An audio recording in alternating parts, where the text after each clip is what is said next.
شعیب صاحب جو آڈیوز آ رہی ہیں قابل مذمت ہیں اور افسوسناک ہے. بہت ساری ایسی گفتگو ہے لوگوں کی جو پرائیویٹ گفتگو ہے, وہ کوئی اچھے not in good taste, bad taste, لیکن شاید اس طرح منظر عام پر نہ آتی تو اچھی تھی. عمران خان کی گفتگو کی ریکارڈنگز آئیں, بشرا بی بی کی ریکارڈنگز آئیں.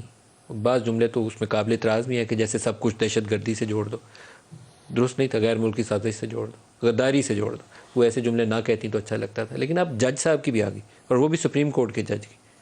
ڈوگر صاحب کی پولیس والے کی آ گئی, بے شمار آ رہی ہیں. ویسے ایسے ہے کہ جیسے ہی ضرورت پڑتی ہے کسی چیز کی, مسالہ ریڈی ہوتا ہے, ٹھک کر کے آ جاتی ہے. اور لارجلی وہ کٹ پیسٹ تو ہو سکتا ہے, لیکن وہ مینوفیکچرڈ نہیں ہے, تیار نہیں کی گئی, آوازیں وہی ہیں, صرف یہ ہو سکتا ہے کہ ایڈٹ کر کے نکالی گئی ہوں.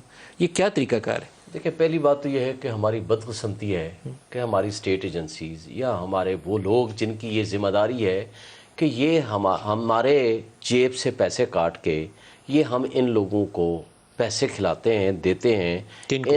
مطلب تمام ہماری اسٹیبلشمنٹ ہو, ہماری سیکورٹی ایجنسیز ہیں جو ٹیپ کر رہے ہیں, آئی بی ہے, آئی ایس آئی ہے, ایم آئی ہے, ہوسو ایور میں بھی, ان کی ڈیوٹی ہے کہ یہ ملک سے دہشت گردی کا خاتمہ کریں, انٹیلیجنس بیسڈ آپریشنز کریں. یہ اسی مقصد کے لیے ہے, کرائم کو روکیں. اب ایک پرائم منسٹر سٹنگ ہو یا ایکس ہو یا چیف منسٹر ہو یا کوئی جج ہو, ان کی آپ سیکیورڈ لائن کو صرف اس مقصد کے لیے آپ استعمال کریں تاکہ ان کو کلکنا بلیک میل کر سکیں. That is unfortunate. اور اس میں سے بھی آپ اپنی پسند کے, دیکھیں ہم بات کر رہے ہیں نا, میں آپ کا ایک جملہ نکال لوں یا میرا کوئی جملہ اس میں سے نکال لینا, وہ ٹوٹل آؤٹ آف کنٹیکسٹ مختلف ہو جائے گا, اور پھر ان دو چیزوں کو آپس میں جوڑ دیں تو اور چیز بن جائے گی. اور اس کے لیے ارشد ملک والے کیس میں سپریم کورٹ نے کوئی پتہ نہیں 18 یا پتہ نہیں 22 قسم کی کنڈیشنز دی ہیں کہ اگر اس طرح کی کوئی آڈیو یا ویڈیو کو استعمال کرنا ہو تو اس کے لیے اس کی ایویڈنسی ویلیو کیا ہوگی.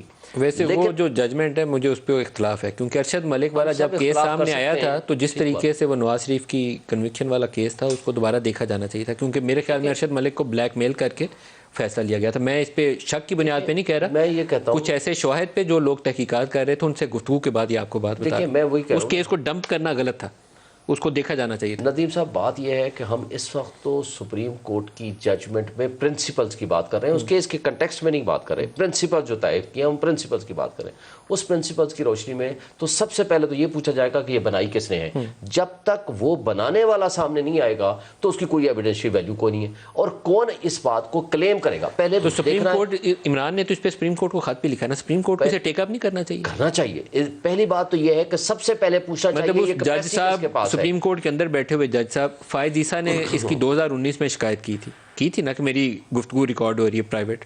2019 میں ان کی ریکارڈ ہوتی ہے. ابھی جو ابھی بیٹھے ہیں جج صاحب, میں ان کا نام نہیں لیتا, ان کی دوبارہ آ گئی آڈیو سامنے آ گئی. سپریم کورٹ بیٹھ کے پوچھے تو صحیح کون ہے ریکارڈ کر رہا ہے, اسے طلب کرے. سب سے پہلے تو یہ پوچھنا چاہیے کہ یہ کیپیسٹی کس کے پاس ہے, پھر پوچھیں یہ کس نے بنائی ہے, اور جس نے بنائی ہے وداؤٹ کانسینٹ. مثلا ہم بیٹھے آپس میں مذاق کر رہے ہیں, گپ لگا رہے ہیں, ہماری بات کرنے کا طریقہ کار اور ہوگا, اور میری اور آپ کی کنسنٹ کے بغیر کوئی اس کو ریکارڈنگ کر لیتا ہے, that is unconstitutional, illegal, fundamental rights کے خلاف ہے. بہت ہی بری بات ہے. میں یہ کہتا ہوں کہ خدا کے لیے آپ ملک کی گورننس کو توجہ دیں, ملک کے معاملات کو ٹھیک کریں. اسٹیٹ ایجنسیز کا کام ہے اسٹیٹ اور انڈیویجول کے درمیان ٹرسٹ کا ریلیشن شپ کچھ ایڈ کرنا چاہ رہے ہیں بجائے اس بات کے ہمارے ہاں یہ state agencies black mailing purposes کے لیے اس طرح کی آڈیو بنائیں, ویڈیو بنائیں اور ان کو مس یوز کریں.